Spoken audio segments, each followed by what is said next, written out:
What's going on, ladies and gentlemen? This is the Static Sessions. Today we're going to be going over Deep in My Eyes by Pav Dharia and myself. Starting off, we are going to start off with the bass line. So a lot of my projects right now, I've been bouncing a lot of the layers just because it's been taking a lot of CPU usage from my songs. So this, as you can tell, was the original file, but then I bounced it and I could do more processing with it without having any issues. So first off, we got the bass line.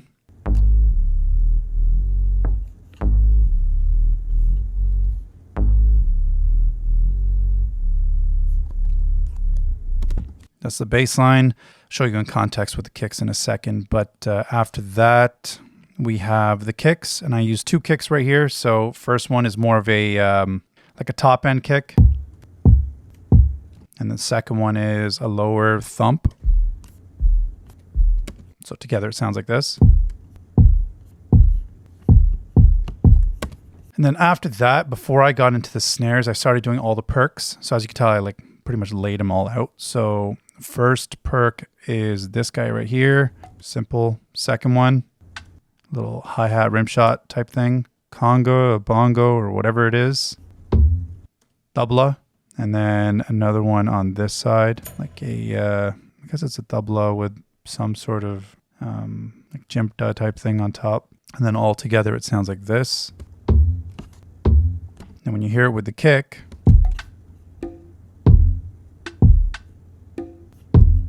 after that, show you guys what I did with the kicks first. Oh, sorry, with the snares and claps first. So you got the clap, first clap, put a drum loop underneath it.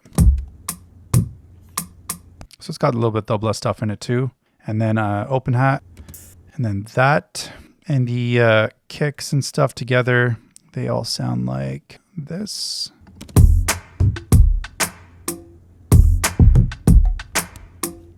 Then after that, for another rise for like the second verse, we added these rims and shakers, like a little perk loop.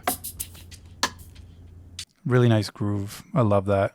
And then for the second chorus and the third chorus, another loop that kind of just elevated the entire little groove that we had running. That sounded like this.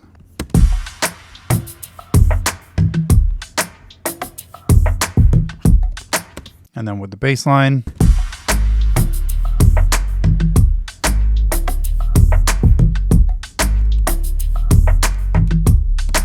and then the main melody that everyone kind of hears is this first one.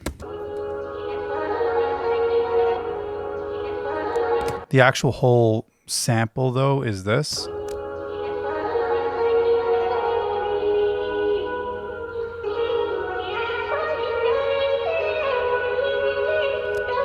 So I loved certain parts of it, so I just chopped it up.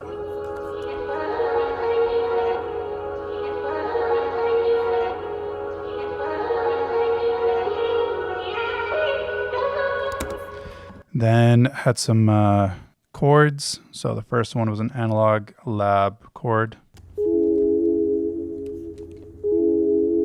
Second one, same VST. Third one. Then after that, we went to a local guy in Toronto who was also a really good keyboardist, and he helped fill up some of the sounds. So I'll show you what he did on this. He helped play more on top. So I got this one, which is really dope. And then another one which goes in between these. And then got a couple bell things played. Really nice sounds. After that, for the first verse where everything kind of changes and it kind of drops, he ended up playing another piece for us, which I really liked.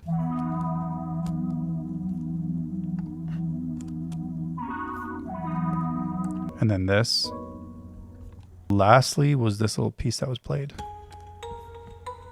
Really simple stuff, but just keeps the whole song sounding fresh. There's always new elements coming in, which I really love. And then we added some effects, nothing crazy, but before it gets into the chorus itself, some chimes, then have this little percussion fall chime, and then some white noise.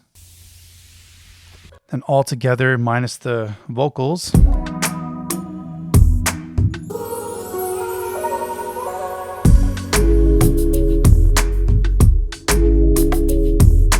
Really nice vibe. Honestly, one of my favorite beats I think I've ever made.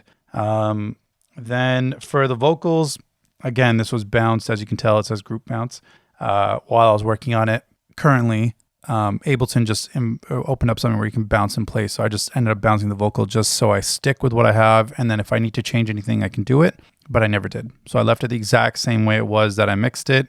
Not sure what I put on it. And I'm not going to go back because I like showing you guys the project that I'm working on, which is the mixing project. And yeah, this was the vocal. I probably did some simple processing because Pav does some of his own processing when he sends it to me.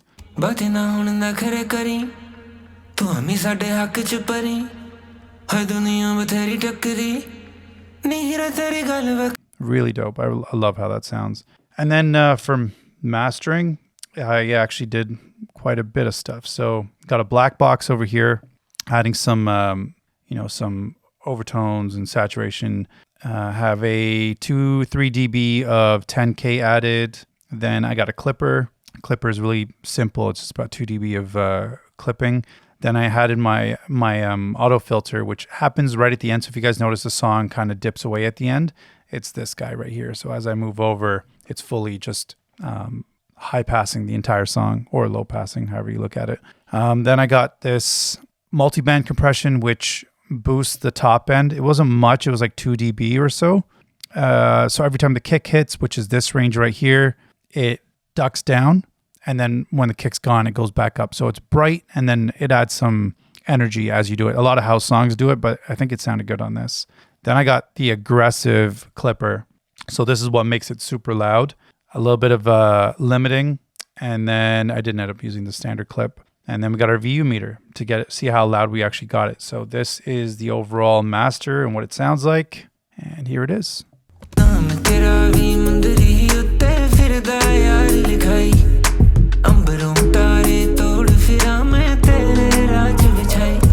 Overall, beautiful song. I love making the song. I love mixing the song. Everything was so dope about it, and I hope you guys appreciate it too. Thank you for watching Statik Sessions. This was Deep in My Eyes. If you guys haven't heard it yet, please do so. Go check it out. Peace.